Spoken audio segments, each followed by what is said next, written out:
గౌరవ ముఖ్యమంత్రి గారు. స్పీకర్ సార్, మా మిత్రులు పదే పదే దీక్ష గురించి ఉబలాట పడుతుండ్రు. మేము ఎప్పుడు కూడా చావు నోట్లో తలబెట్టి తెలంగాణ సాధించినమని మేము ఎప్పుడు చెప్పుకోలే. 24 గంటలు తిరగకంటే ముందే నిమ్మకాయ రసం దాగి మేము నిమ్స్ హాస్పిటల్లో ఎక్కించుకొని మేము ఎప్పుడు దీక్షలు చేసి చావు నోట్లో తలబెట్టినమని అబద్ధాలు చెప్పలే. రెండవది, 100 రూపాయలు పెట్టి పెట్రోల్ కొనుక్కున్నాం కానీ 10 పైసలు పెట్టి అగ్గిపెట్టే కొనుక్కోక డ్రామా చేయడం ద్వారా శ్రీకాంతాచార్యని, ఓ ఈశాన్ రెడ్డిని, ఓ యాదయ్యను మేము బలి కొనలే. మేము ఎవరి శవాల ప్రాతిపదికనో ఎవరి ప్రాణాల ప్రాతిపదికనో మేము అధికారంలోకి రావాలని కోరుకోలేదు. కోల్పోయిన అధికారాన్ని మళ్ళీ ఇతర ప్రాణాలను బలిచ్చి కుర్చీలో కూర్చోవాలని అనుకోవడం లేదు. అయితే తెలంగాణ రాష్ట్ర విశాల ప్రయోజనాల దృష్ట్యా అక్కడ కల్వకుంట్ల తారక రామారావు గారు, ఇక్కడ తన్నీర్ హరీష్ రావు గారు దీక్ష గురించి ప్రతిపాదించారు. తప్పకుండా జంతర్ మంతర్లో చంద్రశేఖరరావు గారిని రమ్మనుండ్రి. చంద్రశేఖరరావు గారు, నేను ప్రతిపక్ష నాయకుడిగా చంద్రశేఖరరావు గారు, సభాపక్ష నాయకుడిగా నేను తెలంగాణకు నిధులు తెచ్చుడో అవసరమైతే సచ్చుడో తేలుద్దాం. మేం సిద్ధం. తారీఖు పెట్టండి, చంద్రశేఖరరావుని తీసుకొని రండి.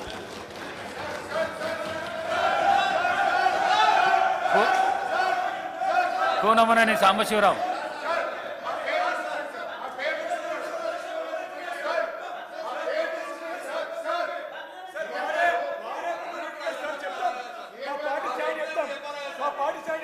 అధ్యక్ష,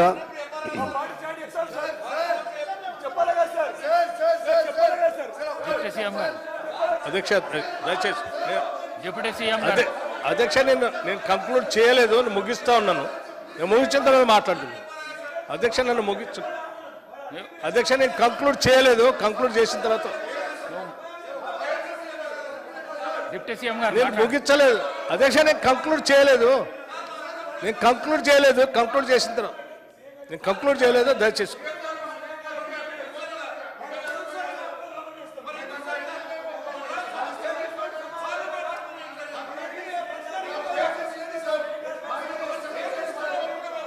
కాదు.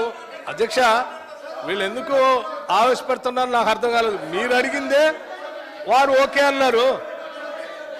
అధ్యక్ష హరీష్ రావు గారు, అధ్యక్ష వారు ఎందుకు ఆవేశపడుతున్నారు నాకు అర్థం కాలేదు. వారు అడిగిందే మీరు ఒప్పుకున్నారు. వీరేం కొత్త చేయని చెప్పలేదు.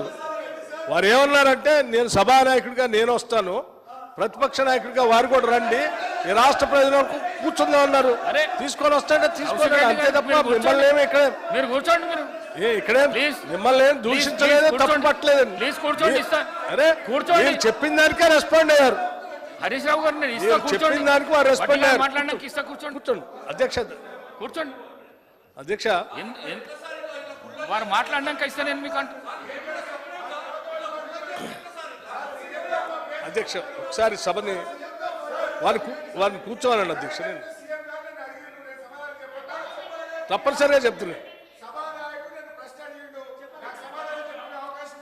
ఇస్తాను, కూర్చోండి.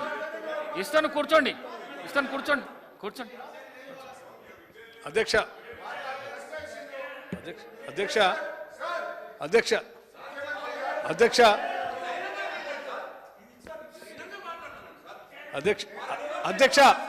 నన్ను కంక్లూడ్ చేయనండి. అధ్యక్ష, దయచేసి వారిని కూర్చోవాలండి. అధ్యక్ష, కావాలంటే తర్వాత ఇద్దరు కానీ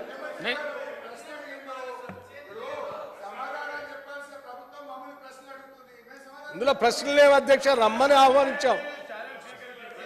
అధ్యక్ష ఇక్కడేం ప్రశ్నలు అడగలేదు. అధ్యక్ష, మేము ఎవరిని, ముఖ్యమంత్రి గారు ఏం ప్రశ్నలు అడగలేదు. దయచేసి వారిని కూర్చోండి. అధ్యక్ష, ఈ అంశాన్ని సీరియస్ గా రిజల్యూషన్ పాస్ చేయడానికి వీళ్ళకి ఇష్టం లేనట్టుంది. అధ్యక్ష, అందుకే పదే అట్లా అడ్డుపడతా ఉన్నారు. వారు కన్క్లూడ్ చేయగానే మీకు అవకాశం ఇస్తా అంటున్నాను. కానీ ఇది మాత్రం ప్రాక్టీస్ మంచిది కాదు. ఈ ప్రాక్టీస్ ఏదైతే చేస్తున్నారో ఆ ప్రాక్టీస్ అయితే మంచిది కాదు. సీనియర్ శాసనసభ్యులు అందరూ ఉన్న నిలబడ్డోళ్ళంతా సీనియర్ శాసనసభ్యులు. అధ్యక్ష, వాళ్ళు కూర్చోండి. అధ్యక్ష, అధ్యక్ష దయచేసి కూర్చోండి. అంటే మీకు ఎవరికి ఇంట్రెస్ట్ లేదా? రిజల్యూషన్ పాస్ చేయడం ఎవరికి ఇంట్రెస్ట్ లేదా? రిజల్యూషన్ పాస్ చేయొద్దా? చేయాలి కదా. మీరు కూర్చోండి, మేము చెప్పిన తర్వాత మరి దయచేసి కూర్చోండి. కూర్చోండి కూర్చోండి దయచేసి.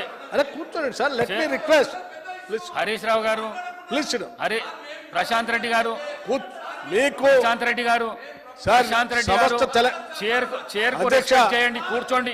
కూర్చోండి. సీనియర్ శాసనసభ్యులు ఐలే మినిస్టర్ దాకా ఇద్దరు చేసినారు. హరీష్ రావు గారు చేసినారు, మీరు అధ్యక్ష. సమస్త తెలంగాణ ప్రజానీకం అంతా కూడా సభలో ఏం జరుగుతుంది, మనం తీర్మానం చేస్తామా లేదా, రాష్ట్ర ప్రయోజనాల కోసం మనం కట్టుబడి ఉంటామా లేదా, రాష్ట్ర ప్రయోజనం కోసం మనం పోరాటం చేస్తామా లేదా అని రాష్ట్రం అంతా చూస్తా ఉంది. అధ్యక్ష దయచేసి వారిని కూర్చోని చెప్పండి. తీర్మానం గురించి నేను మాట్లాడిన తర్వాత వారికి నేను ఇస్తా అంటున్నా కదా. వారు మాట్లాడిన తర్వాత ఇస్తా అంటున్నా నేను. ఈ ప్రాక్టీస్ ప్రాక్టీస్ కాదు. మీకు ఎవరికి తెలంగాణ ప్రయోజనాల కోసం కొత్త శాసనసభ్యులు బాధ ఏంటి? భారతీయ జనతా పార్టీకి కేంద్ర ప్రభుత్వం దగ్గరికి ఒక రిజల్యూషన్ పాస్ చేసి పోవటానికి ఎందుకు అంత బాధపడతా ఉన్నారు మీరు? ఏంటి మీ ఇబ్బంది? రాష్ట్ర ప్రయోజనాలు ముఖ్యమా, లేకపోతే మీకు భారతీయ జనతా పార్టీకి ఉన్న బంధం ముఖ్యమా? మీకు కూర్చోండి దయచేసి. అధ్యక్ష దేనికి లేదు అధ్యక్ష.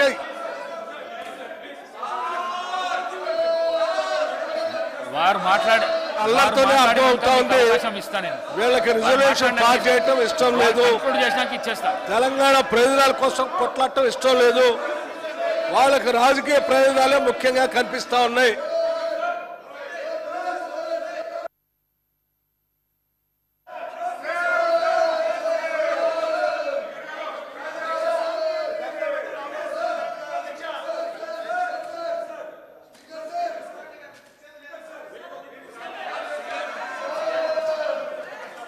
అధ్యక్ష ఇది ఈ రకమైనటువంటి సభను అడ్డుకునే కార్యక్రమం కానీ, తెలంగాణ ప్రయోజనాల కోసం పాస్ చేసే రిజల్యూషన్ అడ్డుకునే కార్యక్రమం కానీ, తెలంగాణ ప్రయోజనాలే మాకు అవసరం లేదు, మా ప్రయోజనాలే మాకు ముఖ్యమనే విధానం ఇది కరెక్ట్ కాదు అధ్యక్ష. దయచేసి టీఆర్ఎస్ నాయకుల్ని, ఫ్లోర్ లీడర్ని, ఇక్కడ ఉన్నటువంటి నాయకులందరినీ నేను విజ్ఞప్తి చేస్తున్నా. I'm making a special request అధ్యక్ష. మీ ద్వారా వారందరికీ నేను విజ్ఞప్తి చేస్తున్నా. దయచేసి కూర్చోండి ప్లీజ్.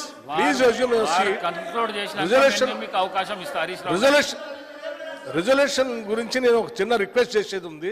దయచేసి కూర్చోండి, తర్వాత మాట్లాడుతున్నా. ఈ బిజినెస్ ముఖ్యం కదా.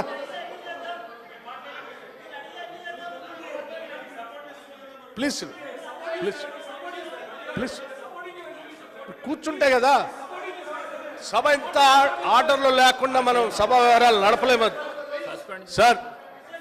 సార్ వారు చెప్పండి అధ్యక్ష. Making a request, please ask them to resume there seat. Please మళ్ళీ రిక్వెస్ట్ చేస్తున్నా. ప్లీజ్ అధ్యక్ష. డిప్యూటీ సీఎం వాళ్ళకి రిజల్యూషన్ పాస్ చేయడం ఇష్టం లేకపోతే deputy CM think about it.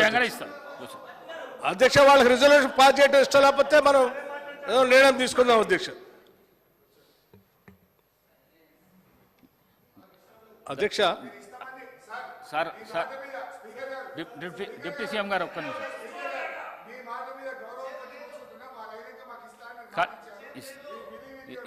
ఇస్తా. కానీ మీరు ఏదైతే ప్రాక్టీస్ చేస్తున్నారో హాల్లో అది మంచి పద్ధతి కాదు.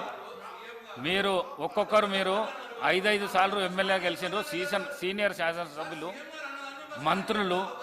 మీ కొత్త వారికి ఏం నేర్పిస్తున్నట్టు, కొత్త శాసనసభ్యులకు ఏం నేర్పిస్తున్నట్టు? కౌశిక్ రెడ్డిని మీరు ముంగల పెట్టి అర్పిస్తున్నారు. పాపం ఆయన హార్ట్ అటాక్ వచ్చి ఏమన్నా అయిపోతే ఏమవుతాడు ఆయన? దయచేసి ప్లీజ్ కూర్చోండి. డిప్యూటీ సీఎం గారు.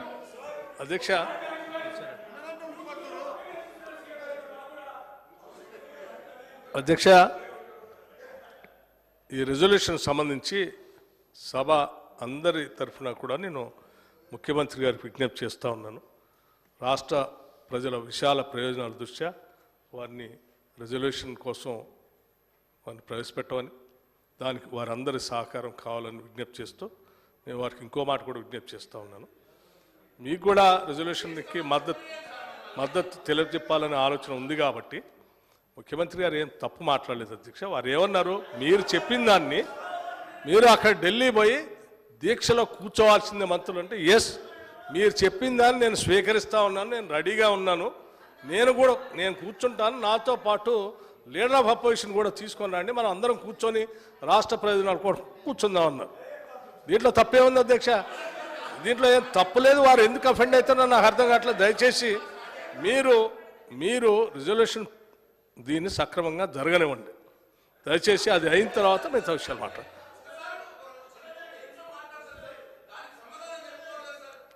దేని సమాధానం రమ్మని చెప్పారు. మీరు అడిగిన దానికి వారు రమ్మన్నారు.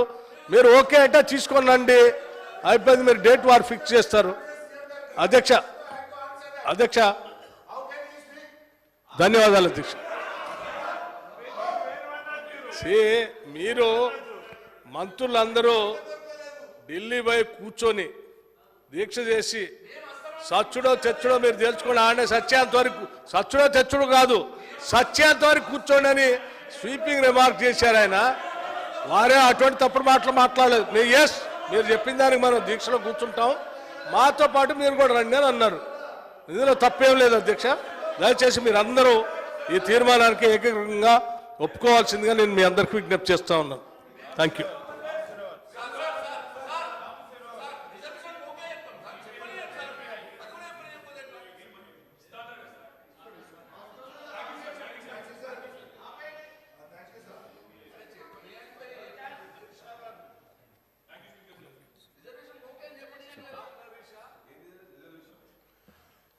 ధన్యవాదాలు స్పీకర్ సార్. ముందు కేటీఆర్ గారు చెప్పారు, నేను మళ్ళీ చెప్తున్నాను. ఈరోజు కేంద్ర బడ్జెట్లో తెలంగాణకు తీవ్రమైన అన్యాయం జరిగిన మాట వాస్తవము. మీరు రిజల్యూషన్ ప్రవేశపెడితే దాన్ని ఏకగ్రీవంగా పాస్ చేయడానికి మేము సిద్ధంగా ఉన్నాము. 2, మీరు ఢిల్లీకి అఖిలపక్షం తీసుకువెళ్తే మీ వెంట రావడానికి సిద్ధంగా ఉన్నాము. ఢిల్లీలో ధర్నా చేద్దామంటే మేము కూడా మీతో పాటు ధర్నా చేయడానికి సిద్ధంగా ఉన్నాము. ఈ రాష్ట్ర ప్రయోజనాల విషయంలో ఎట్టి పరిస్థితుల్లో రాజకీయాలకు అతీతంగా ఏ పోరాటానికైనా బీఆర్ఎస్ పార్టీ సిద్ధంగా ఉన్నది, ఉంటుంది అని స్పష్టంగా తెలియజేస్తా ఉన్నాను. ఇకపోతే అధ్యక్ష, గౌరవనీయ ముఖ్యమంత్రి గారు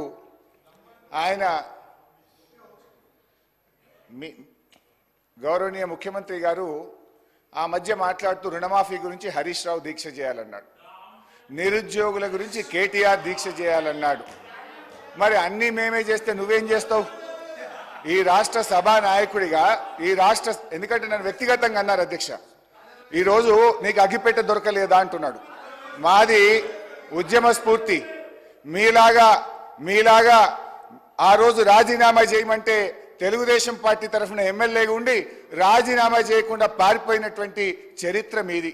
తెలంగాణ ఉద్యమకారుల మీద తుపాకీ పట్టుకుపోయిన రైఫిల్ రెడ్డిగా పేరు తెచ్చుకున్నది మీరు. సోనియా గాంధీ గారిని దయ్యమని నాడన్నావు, దేవత అన్న చరిత్ర నీది. రాహుల్ గాంధీ గారిని ఆనాడు పప్పు అన్నావు, ఈనాడు పిఎం క్యాండిడేట్ అంటున్నావు. నేనేమంటున్నా సార్, దయచేసి నేను చెప్పేది ఒకటే, సీఎం గారు